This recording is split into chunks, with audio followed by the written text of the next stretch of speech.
A beautiful afternoon. Today is Sunday, the first day of the month of June 2025. This is the news hour on TV Sapiencia. My name is Somto Okafor. You're welcome. President Bola Ahmed Tinubu has appealed to Nigerians to be patient with him. The president made the appeal at the inauguration of the completed Phase 1, Section 1 of the 750-kilometer Lagos-Calabar Coastal Highway on Saturday. He said he knows that at this stage, the people's expectations are still very high and the people are still going through difficult times, and that he takes this opportunity to appeal to all Nigerians that the hope is here and it is realizable. He assured the people that there is light at the end of the tunnel. The number of casualties recorded in the devastating flood that ravaged the Tifin, Maza and Anguan Hasawa communities in Mokwa local government area of Niger State has risen to 151, with 3,018 persons displaced. The flood resulting from torrential rainfall hit the communities on Wednesday night, submerging homes and claiming over 100 lives, according to the State Deputy Governor, Mr. Yakubu Garba. It was reported that no fewer than 44 of the victims were interred on Friday, following the burial of 31 others recovered earlier in the week. In a statement on Saturday, the Niger State Emergency Management Agency said the casualty figure had hit 151 as the flood affected 3 communities and washed away 2 bridges. The House of Representatives is considering a bill that seeks to impose a 7-year jail term or a 5 million naira fine on anyone found guilty of giving or receiving bribes in workplaces across the country. The bill, sponsored by Paul Namchi, Enugu East Issues of Federal Constituency, and 3 others, aims to curb bribery in both public and private workplaces. It is slated for further debate when the House resumes on June 17, 2025.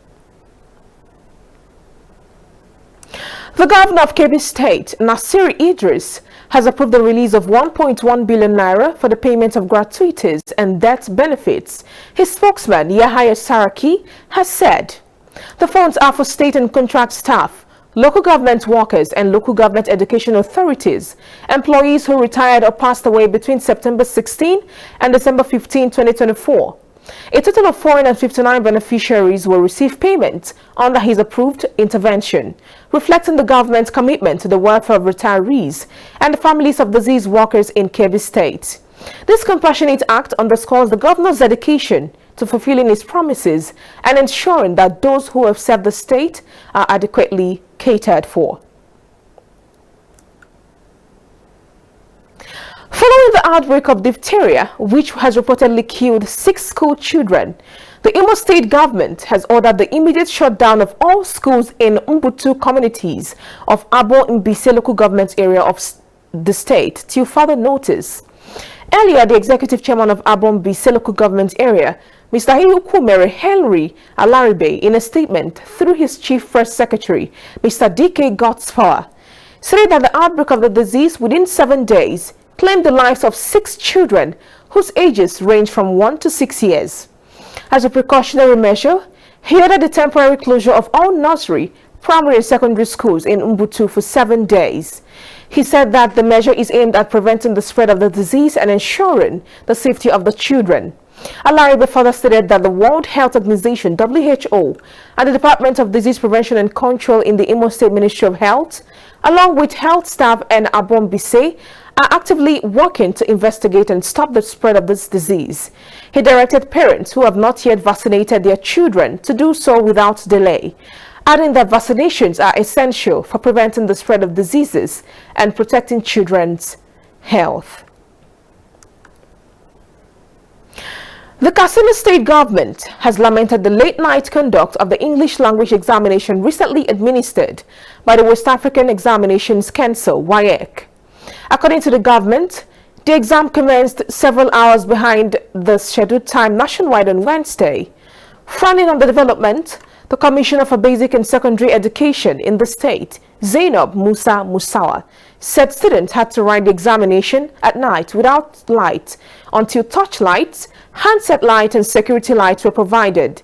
She spoke during a visit to the WAEC office in Katsina State on Friday. According to the news agency of Nigeria, the state government's position was based on a petition signed by the permanent secretary of the ministry, Bola Ahmed. Musa Musawa also called on schools, parents and communities to exercise patience and await the outcome of the petition. Over to the sports news. At least 22 athletes from Kano contingent have been confirmed dead following a ghastly motor accident at the Kasel Bridge in the Kora local government area of Kano State. The athletes were said to be returning from the just concluded National Sports Festival held in Abeokuta, Ogun State. The chairman of the Kano State Sports Commission, Umar Faje, who confirmed the incident, said many other athletes sustained various degrees of injuries following the fatal accident on Saturday. He explained that the bus conveying 30 athletes fell from the bridge, leading to the death of the 22 athletes.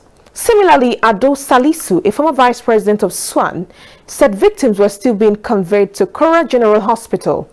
When contacted, the public relations officer of the Federal Road Safety Corps, Kano Sector Command, Abdullahi Labaran, also confirmed the accident. Following this, the Kano State government has declared Monday, June 2, 2025, as a public holiday to mourn and sympathize with the families of the 22 young athletes, coaches, and officials who died in the ghastly auto crash. Still on the sports news, Nigeria's Super Eagles emerged victorious on Saturday evening after defeating Jamaica 5-4 on penalties to clinch the 2025 Unity Cup at the GTEC Community Stadium in Brentford, England. The tightly contested final ended 2-2 in regulation time. Moses Simon opened the scoring for Nigeria in the 9th minute just outside the 6-yard box. However, Jamaica responded almost immediately through KM Dixon, who converted a low across from Kefas after a brilliant run down the left. Samuel Chukwueze restored Nigeria's lead in the 53rd minute with a precise left-footed strike from the edge of the box. But the Reggae Boys leveled again 11 minutes later, with Jonathan Russell turning in another Kefas assist. With no winner after 90 minutes, the match was decided by penalties. Nigeria converted the first 4 penalties with Kelechi Iheanacho, Moses Simon, Bruno Onyemechi and Tolu Arekodare all scoring. Jamaica's Akiston smashed Jamaica's 4th penalty against the bar, giving Nigeria the advantage. Uche Krientus sealed the win with the final penalty, sending Super Eagles to a 5-4 shootout victory. The win marks Nigeria's 2nd Unity Cup title, having won the inaugural edition in 2004. Governor Monday Obebolo has presented 17 brand new 2025 model SUVs to local government chairmen to enhance grassroots service delivery statewide. Fred Itoa, Chief Press Secretary to the governor, said Obebolo is joined by the Deputy Governor Dennis Idahosa and other top officials at the event on Saturday in Benin. Obebolo emphasized that his administration would not interfere with local government funds, adding that they allowed councils to drive development at the grassroots without constraints. The Anambra State Police Command has apprehended 2 suspects believed to be involved in the kidnapping and murder of a female banker in Onitsha, the commercial city of Anambra State. It was previously reported that the female banker, identified only as Ifoma, was abducted and killed by suspected kidnappers on 13 January 2025, despite her family paying a ransom of 14 million naira for her release. The victim was kidnapped in Onitsha and held captive for several days before her captors contacted her family demanding ransom. After the ransom was paid, she was kept hostage until her body was discovered along Nobi Road with her eyes bound.